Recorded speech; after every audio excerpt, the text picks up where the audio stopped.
Hello, my name is Jupiter Hadley, and today we're doing another version of Jupi Plays All the Games, this time with the ProcJam.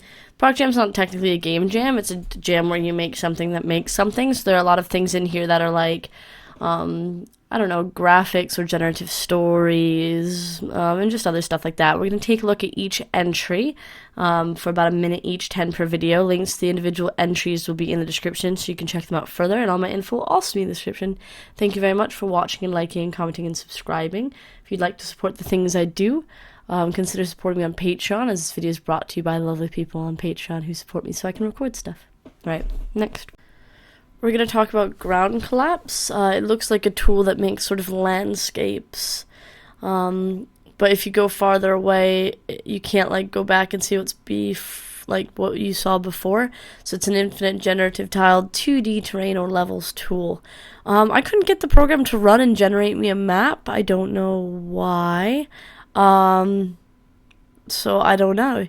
If you have Python, you can definitely look at the code and learn more about the project and then use this. It's very good if you're looking to generate a ton of terrain because it is infinite, so there is a lot of stuff you can get in it. Apparently it's a highly configurative demo, so you can do a lot with it. I just can't quite get it to run. But I'm sure if I did know Python, it would be a very good tool for generating a bunch of land.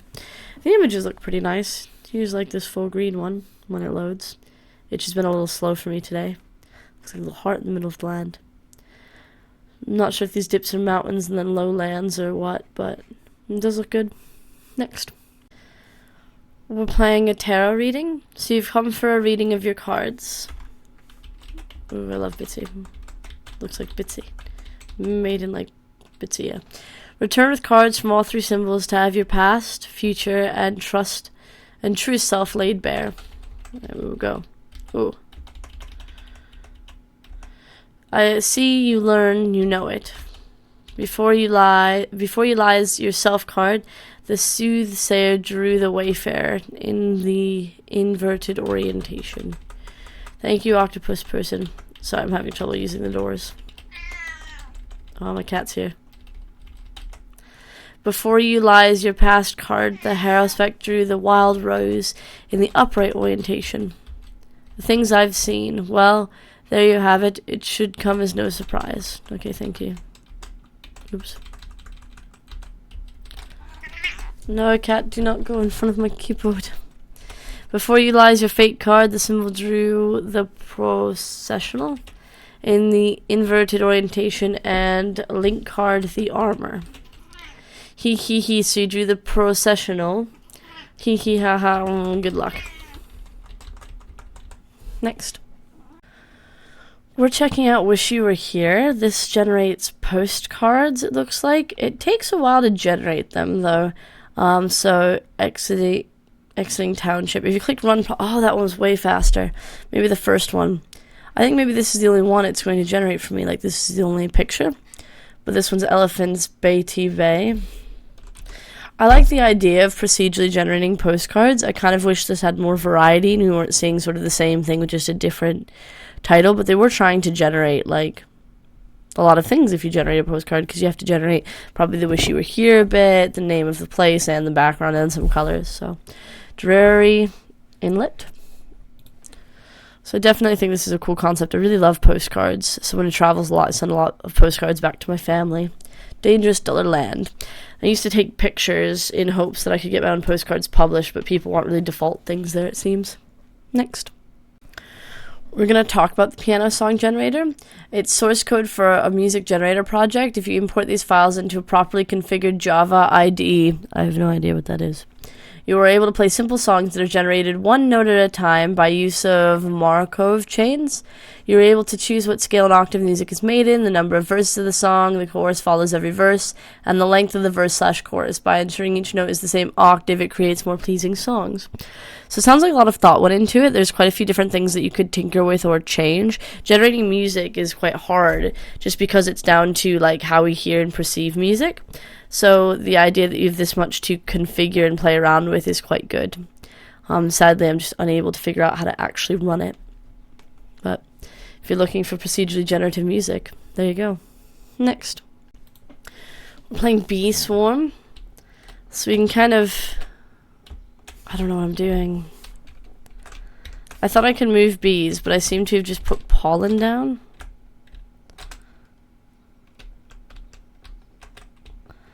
This is kind of fun to watch, though. We've got quite a few bees in our swarm. We're just trying to dip them into flowers. There we go, there's one. And they sprinkle pollen about.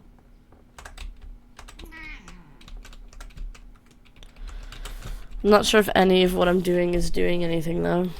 Does that make sense? I'm not sure if me clicking anything is actually doing anything. Because it doesn't seem to be. Flowers are quite pretty. I like the tiny bees. We need more flowers, really. These two are just on top of each other. We've got a lot of hungry bees.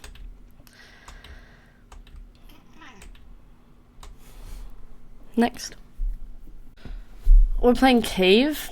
Cave is a survival game. It should be an RPG with battle systems like in DS, different moves for weapons, but I didn't have time to code it. By the way, you're a dwarf, WSD, left mouse button for moving, mouse over an item, click on it to pick it up, 1 to 5 to hotbar, you can drag it and it'll be in your hand, blah blah blah.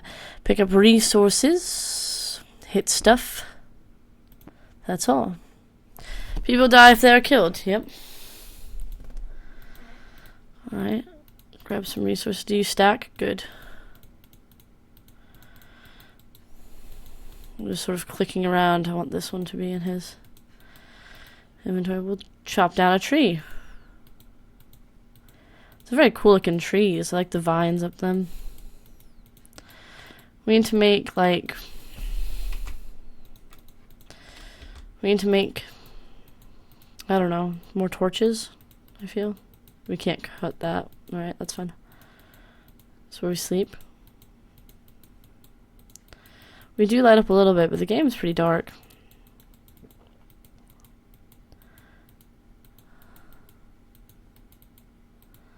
What's this? Oh, the trees still. I'm gonna get lost so badly. There's some torches. This is a small room. We can't really dig our way through, can we? There's another fire. Should I be scared about the number of just random fires that are around this area? It's definitely a very good start to a game. Next. We're playing Init Daemon. I don't know what's happening. That looks like a mountain. This looks beautiful, though.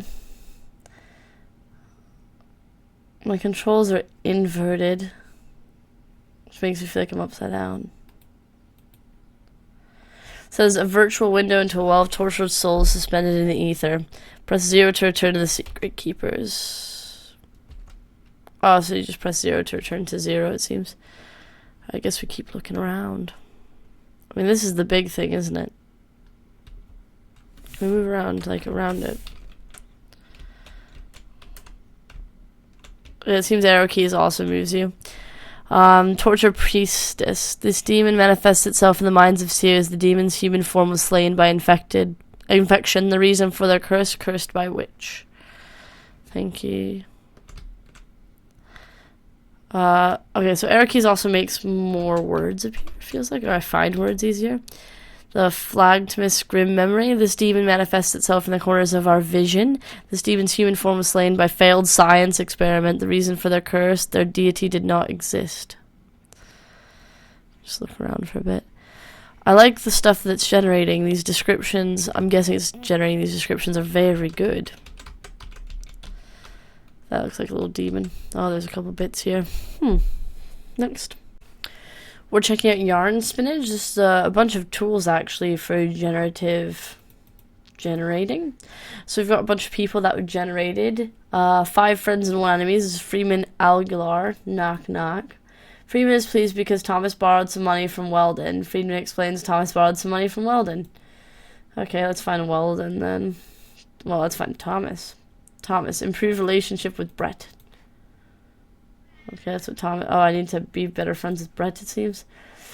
Prevent Joe from running up Brett like skiing. Improve relationships with Joe. Improve relationships with Georgina. Where's Weldon? I want to deselect you. How do I do that? Goodbye. Oh, wait.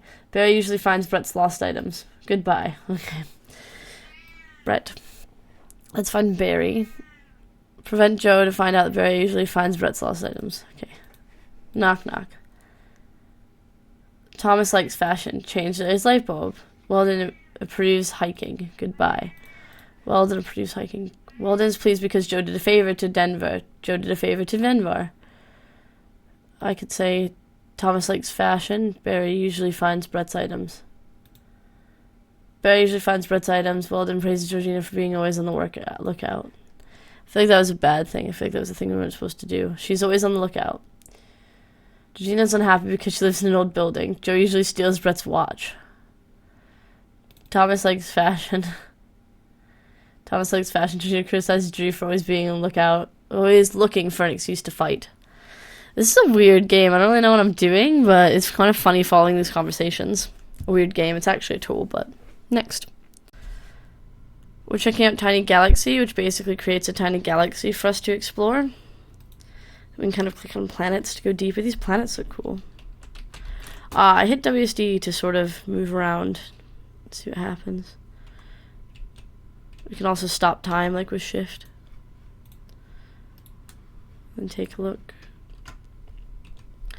Whoa, that moon's very fast. Those days are probably really short. All around the sun. Oh, and there's like a body just moving across stars. Because these are all bigger bits orbiting, bigger galaxies maybe. Orbiting.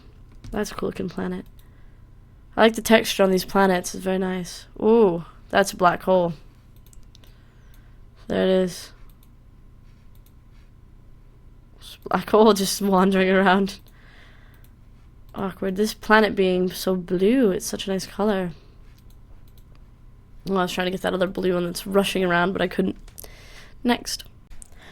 We're going to check out the abstract art generator with Markov chains. Basically, you need to, I guess, run this in Python according to this.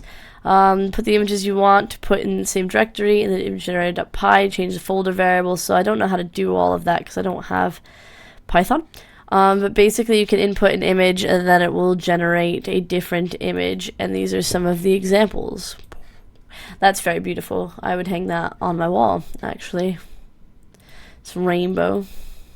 And then that made this, which is also very beautiful in its own way. It's a bit more busy than the previous one. I'm guessing that came from that, but maybe these are all just outputs. Orange. I do like these. I like these quite a bit. They're very simple bits of art, but they're very nice. Red. Quite deep red. Not a big fan of deep red. This one's pretty. I like the colors. It's a good palette. And banana, yeah, some yellow bits. Cute. Inside this folder is just the generator, which is just this for me. And I don't really know. It's just a bunch of code. So yeah. If you want to generate some really cool art though, and you work in Python more than me, this is a good tool for it. Next.